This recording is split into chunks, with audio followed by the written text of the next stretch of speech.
5. Psychological Principles and Learning. Introduction.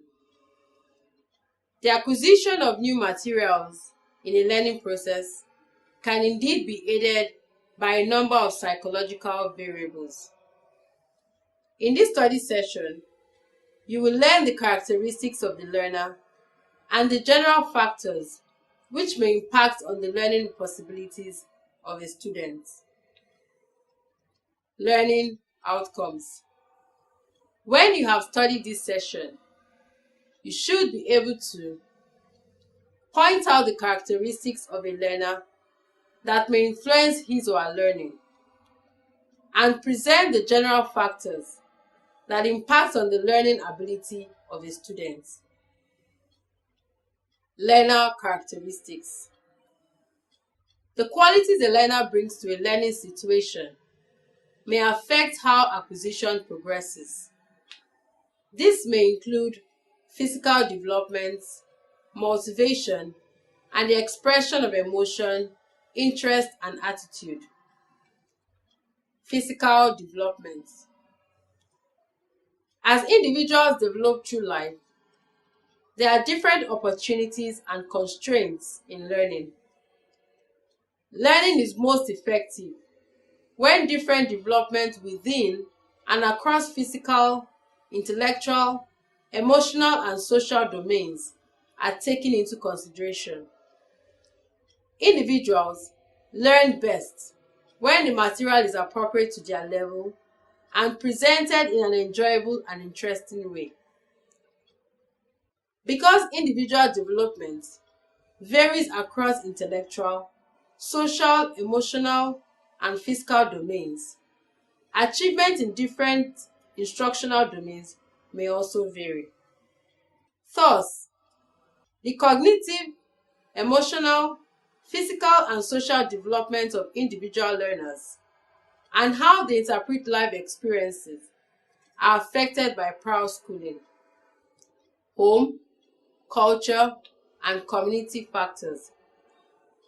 Early and continued parental involvement in schooling, the quality of language interactions, and two-way communication between adults and children can influence these developmental areas. Awareness and understanding of developmental differences among children with and without emotional, physical, or intellectual disabilities can facilitate the creation of optimal learning contexts. Motivation. What and how much is learned is influenced by the learner's motivation. Motivation to learn is in turn influenced by the individual's beliefs, interests, and goals, self-efficacy, locus of control, and of thinking habits. The rich internal world of thoughts, beliefs, goals, and expectations for success or failure can enhance or interfere with the learner's concentration on and interest in the learning exercise. Furthermore, the nature of learning has a marked influence on motivation. Educators need to be concerned with facilitating motivation through strategies that enhance learners' efforts and commitment to learning, and to achieving high standard of comprehension and understanding. The expression of emotions. These may also be affected by an individual's readiness to learn. Such emotional stress may take the form of depression, rejection, inferiority complex, deprivation, etc. Positive emotions such as curiosity enhance and facilitate learning and performance. Mild anxiety can also enhance learning and performance by focusing the learner's attention on a particular task. However, intense negative emotions such as anxiety, panic, rage and insecurity, and related thoughts such as worrying about competence, ruminating about failure, fearing punishment, ridicule, or stigmatization. Generally interferes with learning and contributes to low performance. Social influence. Learning is influenced by social interactions, interpersonal relations, and communication with others. Quality personal relationships that provide stability, trust, and caring can increase a learner's sense of belonging, self-respect, and self-acceptance, and also provide a positive climate for him or her to learn. Positive learning contexts help learners feel safe to share ideas and actively participate in the learning process. General factors. Overlearning. Suppose a criterion of performance, such as one perfect recitation of a poem, is used to represent learning. Once a subject has recited the poem perfectly from memory, learning has been achieved. Any practice that occurs after this criterion has been reached is called overlearning. Overlearning is usually regarded as a percentage of the time or number of trials needed for original learning. Suppose a subject took 16 trials to learn a list of nonsense syllables.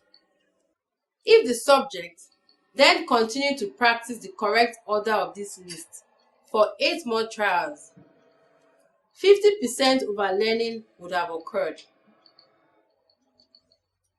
Research evidence suggests that 5% overlearning usually results in a significant improvement in a subject's acquisition and retention of material. 100% overlearning helps some more, but not tremendously. Over 100% results in little improvement. Wittig, 1977.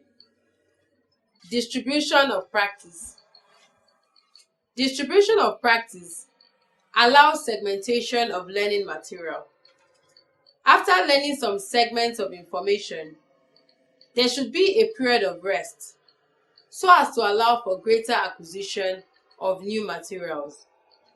When the learning exercise restarts, acquisition of new materials seems to proceed more easily if studying is divided into study sessions and breaks.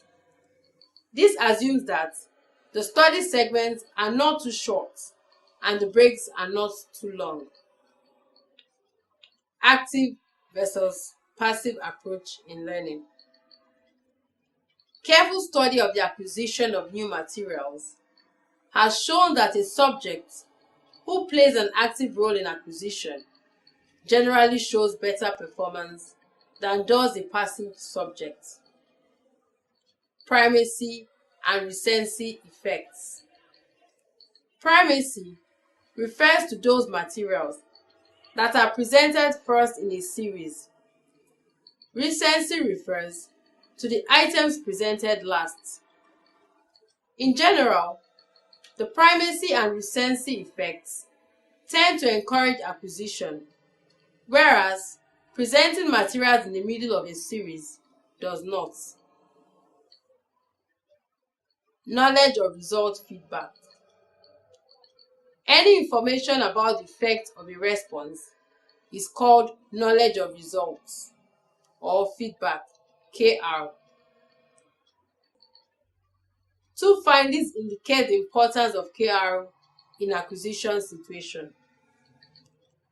KR leads to faster acquisition of new materials, and immediate KR is often more beneficial than delayed KR.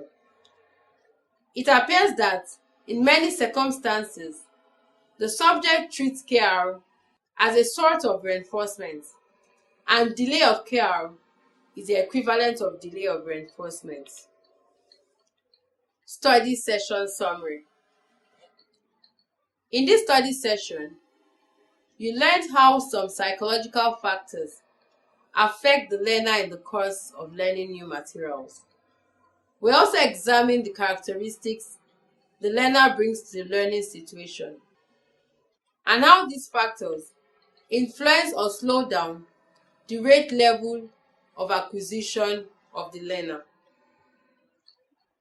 End of study session 5. Thank you for listening.